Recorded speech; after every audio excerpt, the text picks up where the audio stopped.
deve ser linda. Se eu pudesse, eu iria pra lá. Agora veria o Senhor frente a frente, cantaria naquele imenso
Louvado seja o nome do Senhor.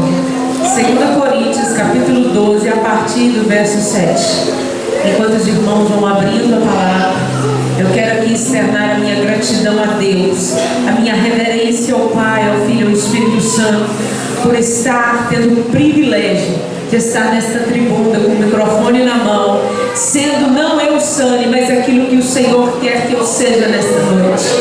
Estou aqui apenas como mordomo, estou aqui apenas como um garçom do Senhor, para servir o banquete que o Rei preparou.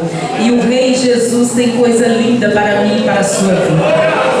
Desde o início do culto, esta festa que está sendo dedicada a Ele, Ele tem recebido com um louvor e cheiro suave as suas narinas. Graças a meu Deus por ter vida e estar aqui. Graças a Deus por meu esposo ter conhecido o evangelista Zé Roberto e assim ter nos feito o convite. Nós é que agradecemos. Agradecemos aos pastores que estão na nossa retaguarda, aos irmãos que nos receberam com carinho. Minhas filhas, eu não tenho palavras para agradecer. A maior está participando da Monte Selfie, que está tendo ali na nossa sede, Coronel Fabriciano, e ela deixou ali o seu evento de juventude para estar conosco aqui nesta noite. Que Deus a recompense.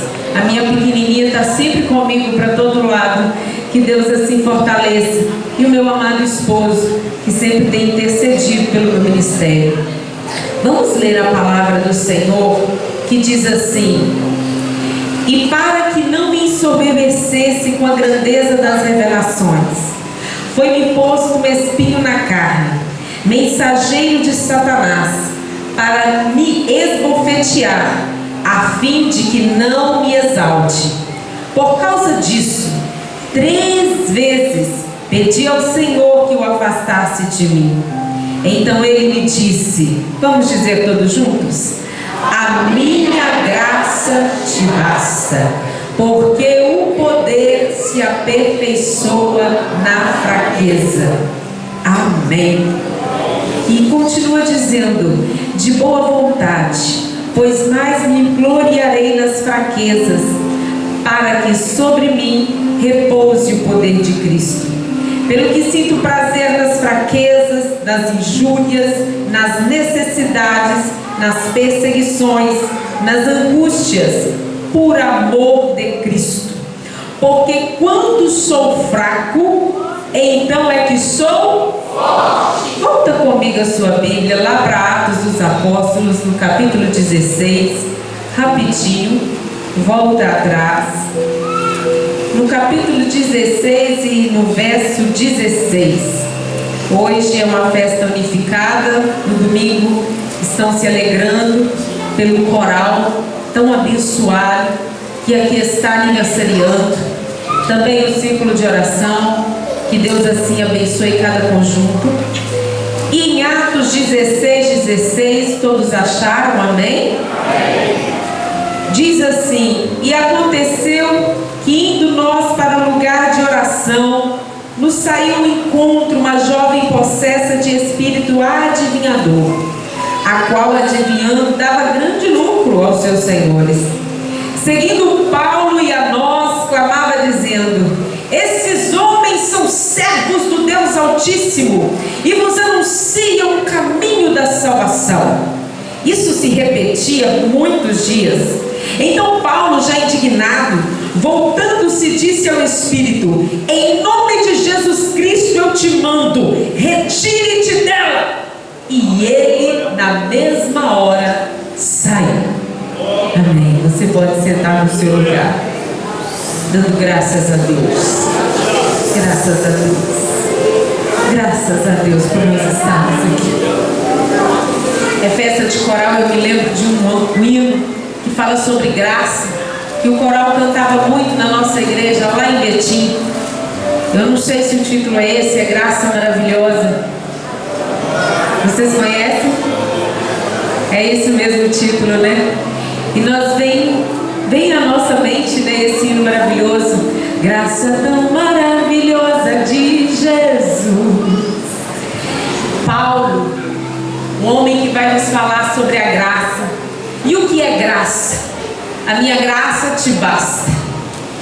A graça é o favor imerecido. É algo que eu não merecia, mas lá na cruz do Calvário eu recebi a graça da salvação através do sangue de Jesus Cristo. É a graça que nos colocou de pé nesta manhã.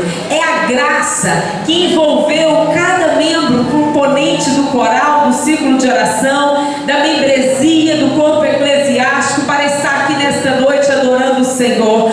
Tudo é pela graça. E o texto que nós lemos aqui em Atos 12 vai nos falar de um capítulo em que Paulo vai fazer a sua defesa contra falsos apóstolos que estavam na igreja de Corinto.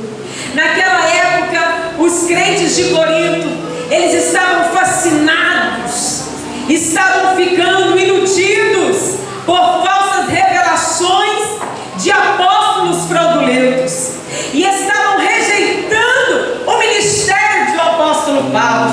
Então Paulo se levanta no meio da sua exposição e ele vai falar para a igreja de Corinto sobre uma experiência extraordinária que ele havia tido há 14 anos atrás.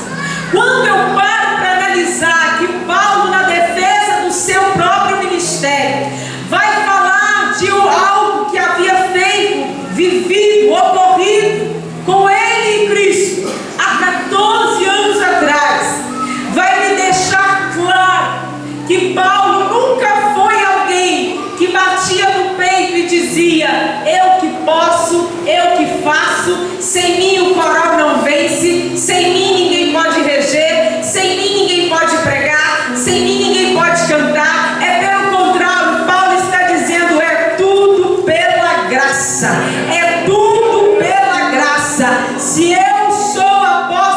Cristo é meramente graça. Se eu prego o Evangelho de Cristo é pela graça. Se eu canto é graça. Se eu posso reger é graça. Se eu posso orar é graça. Se eu posso ler é graça. Tudo é pela graça. Qual é essa experiência que Paulo vai contar? O capítulo 12 vai nos dizer que ele começa falando da terceira pessoa. Ele vai dizer que um homem viu e foi levado até o terceiro céu e ouviu coisas maravilhosas. Ele está dizendo de visões e revelações da parte do Senhor. Ele foi até o paraíso e ouviu palavras inefáveis e impronunciáveis. Ele sabia o que tinha visto, ele sabia o que tinha ouvido. Mas ele vai dizer assim: olha, por isso foi-me posto um espinho na carne. Ele não vai dizer claramente qual é esse espinho, mas interessante nós trazermos uma aplicação para a vida de hoje. Foi colocado-lhe um espinho na carne. Ele não explica que espinho era esse, mas ele deixou claro que era muito doloroso.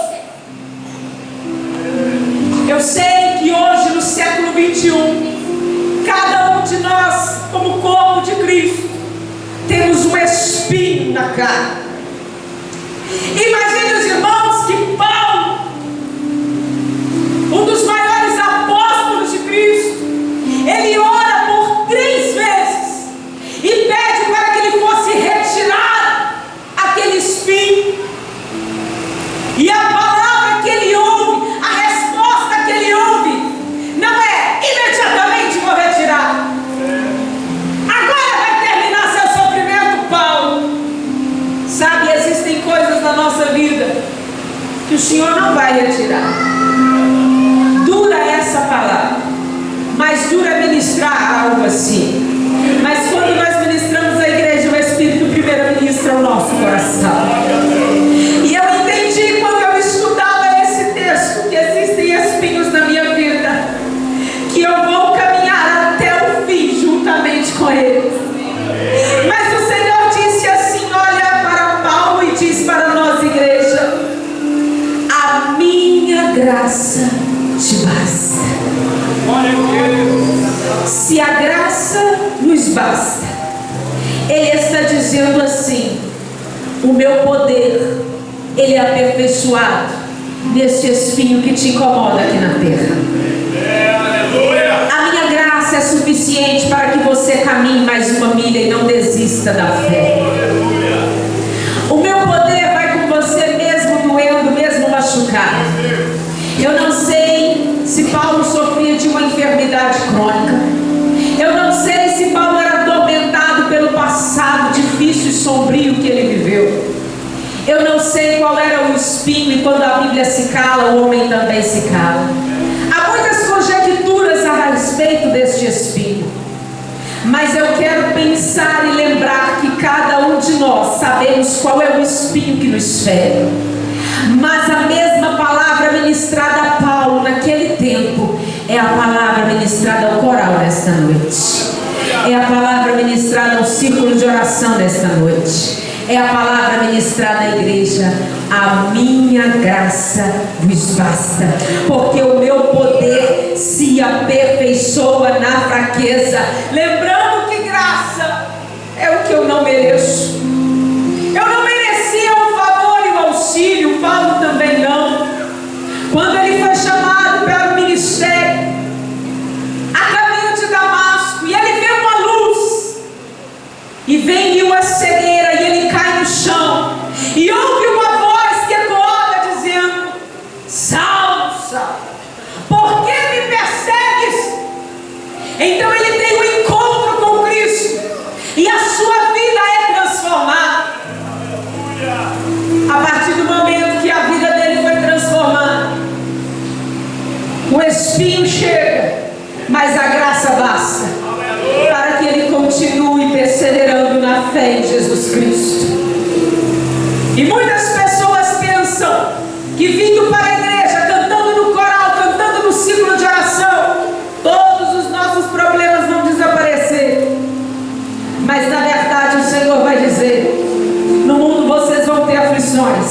mas a minha graça basta. A minha graça te basta. A minha graça te basta. A minha graça te basta. Então ele, na defesa do seu apostolado, ele vai dizer assim: porque sinto prazer nas fraquezas, nas injúrias, nas necessidades e nas perseguições e nas angústias por amor de Cristo. Porque quando sou fraco é que sou forte. Você entrou aqui nessa noite pensando: eu não consigo mais, essa fraqueza tem me vencido, e todas as vezes que eu penso que eu vou vencer, eu me sinto fraco mais uma vez. E o Senhor está dizendo a você: ei, a minha graça é suficiente aqui nesta noite sobre a tua vida. Lá na cruz do Calvário, eu verti um sangue puro e carmesim para te sustentar, para te fortalecer, para que você viesse a se levantar e saber que a minha graça te basta e o meu poder tem se aperfeiçoado na sua fraqueza. Está enfermo? Caminha. Está chorando? Caminha. Desempregado? Caminha. Sofrendo? Caminha. Está desiludido com o mundo? Caminha, caminha, caminha, caminha, porque há uma Canaã celestial que foi preparada para aqueles que perseverarem até o fim da jornada.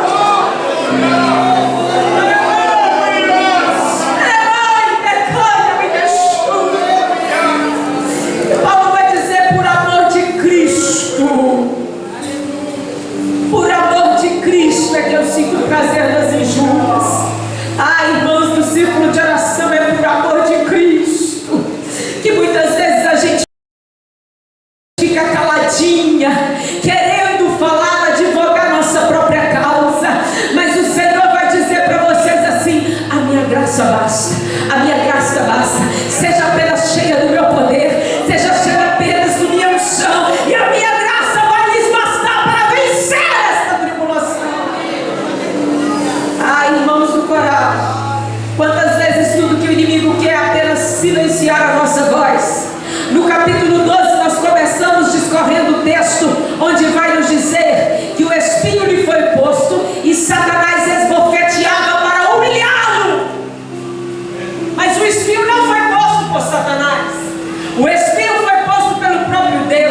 verdade, não queria, na verdade, ajudar a Paulo e o seu ministério, mas queria inflamar o ego do homem de Deus. Quantas vezes o inimigo está tentando inflamar o teu ego? Quantas vezes você não percebe isso?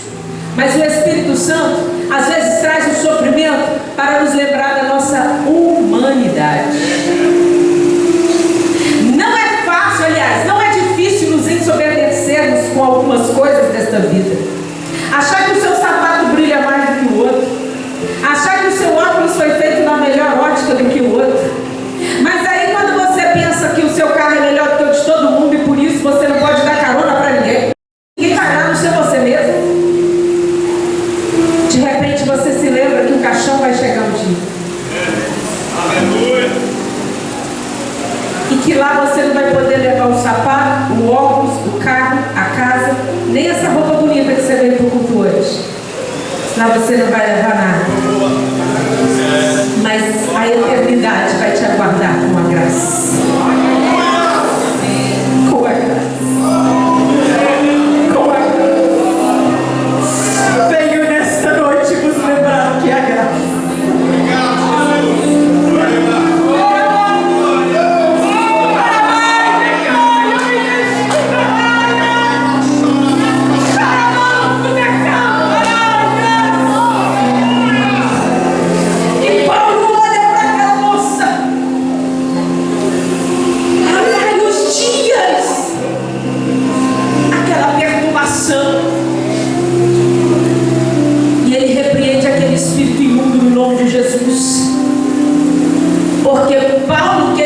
Espinho na carne que o lembrava que tudo que ele fazia só pela graça. Sabia bem que Satanás queria confundir o seu ministério, como se ele pudesse se vangloriar de alguma coisa. Ele vai dizer bem assim para nós em 2 Coríntios 4:7. Temos, porém, este tesouro em vasos de barro, para que a excelência do poder seja de Deus.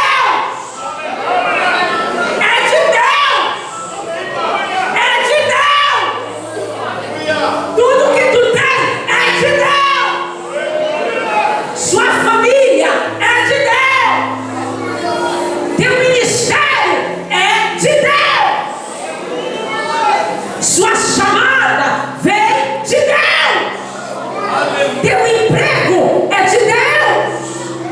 Tua faculdade, teu diploma é para a glória de Deus.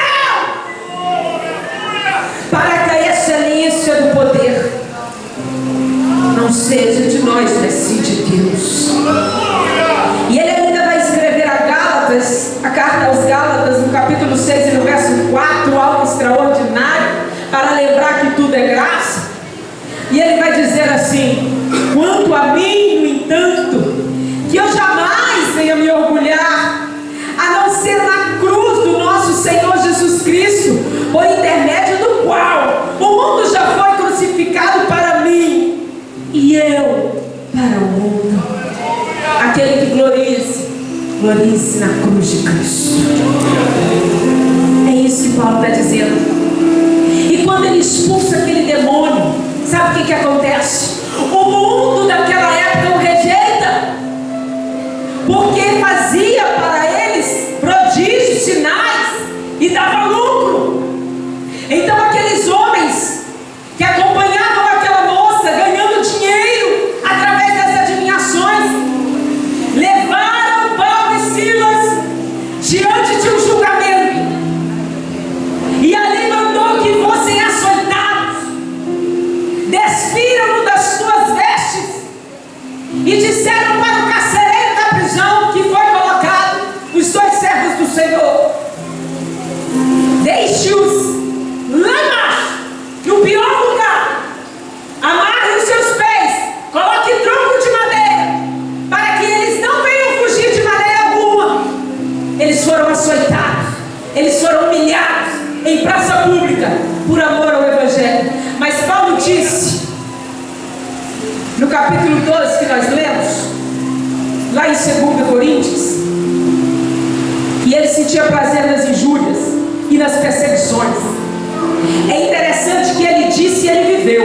Uma coisa é eu dizer que eu adoro a Deus quando vai tudo bem, não é? Outra coisa é eu adorar quando Deus não responde. É adorar quando a dor me consome. Adorar a Deus acima de tudo. É adorar no dia do luto. Adorar a Deus no vale ou no deserto. É adorar sem amigos por perto. Adorar a Deus onde não há recursos. É adorar a Deus quando me falta tudo.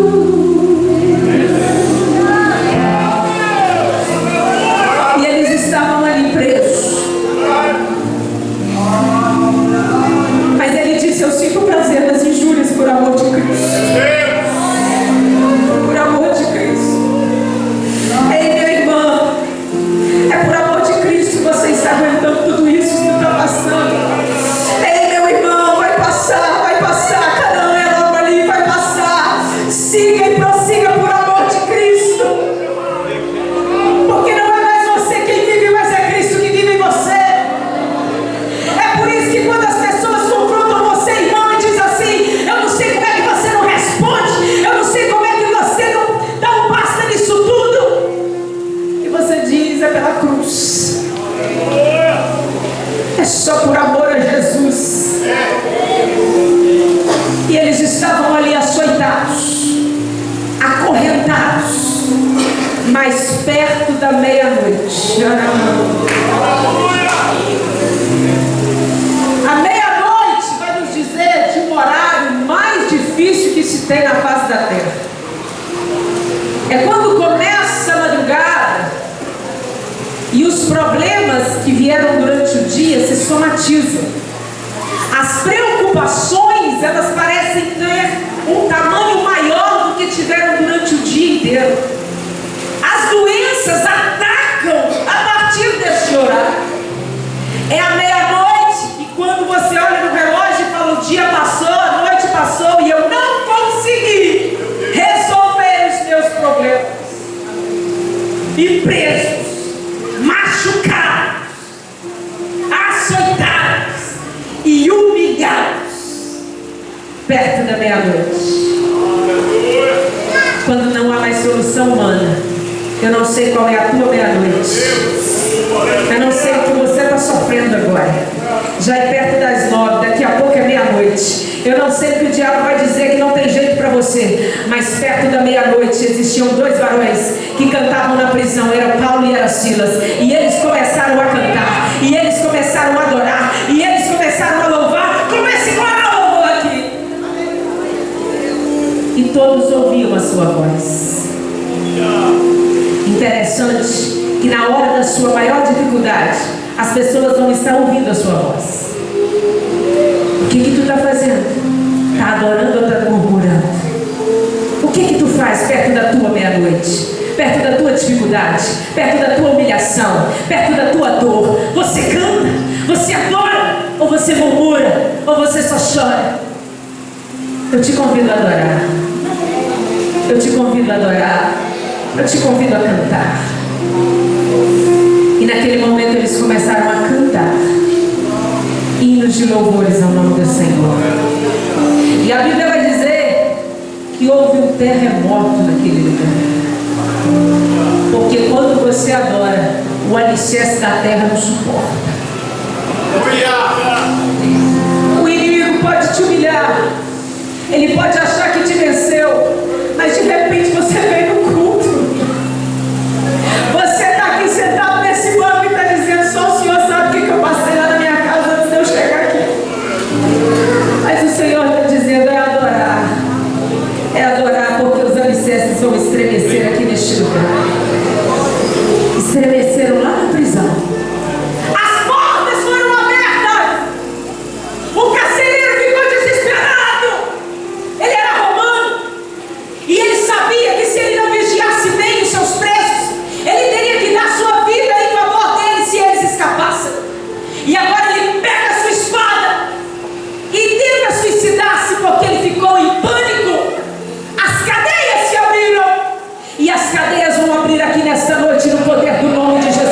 isso através da tua adoração e da minha adoração.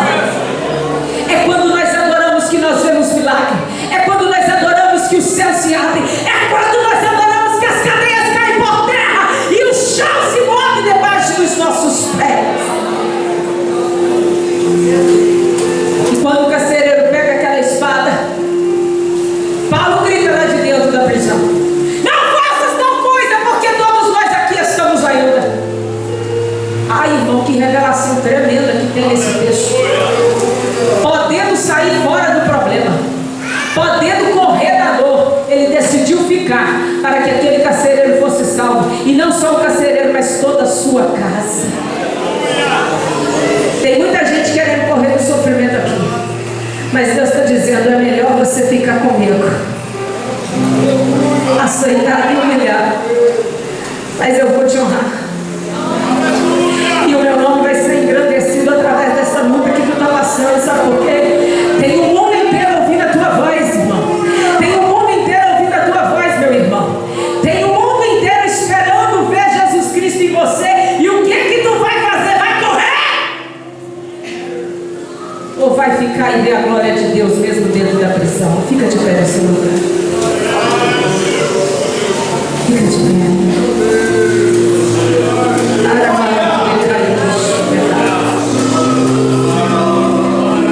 O carcereiro então olha para Paulo e fala: o que eu posso fazer para ser crente com o Senhor? O que eu posso fazer para ser como você que está aqui nessa noite? O mundo vai dizer assim: o que eu posso fazer para ser como a dirigente do ciclo de oração? O que eu posso fazer para ser como componente do coral? O que eu posso fazer? E Paulo vai dizer: crê no Senhor Jesus. Crê no Senhor Jesus que você não vai fugir de problema.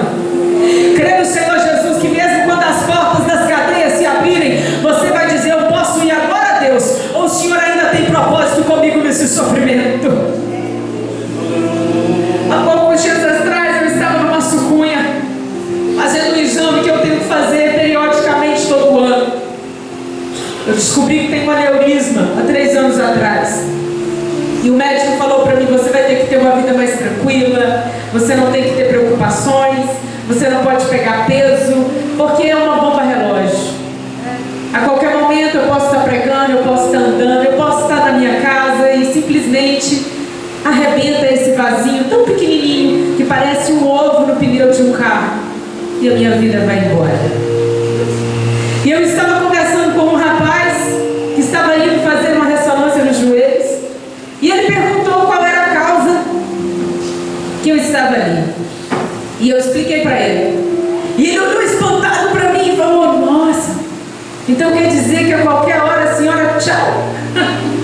E eu falei para ele: sim, meu filho, mas a nossa vida está na mão de Deus.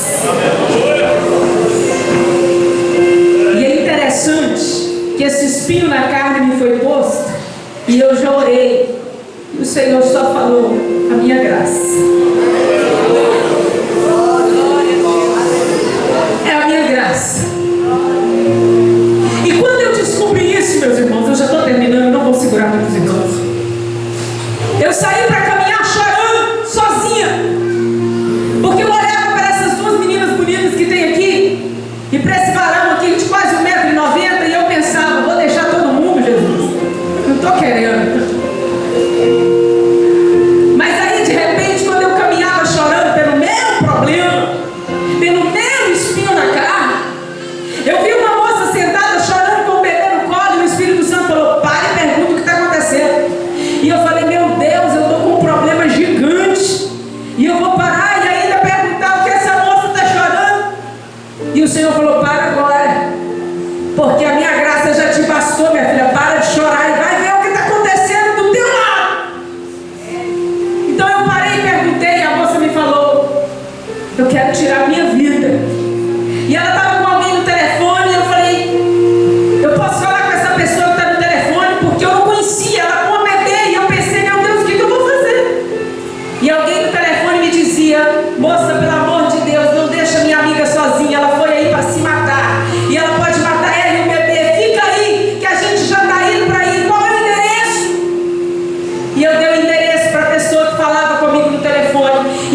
vocês.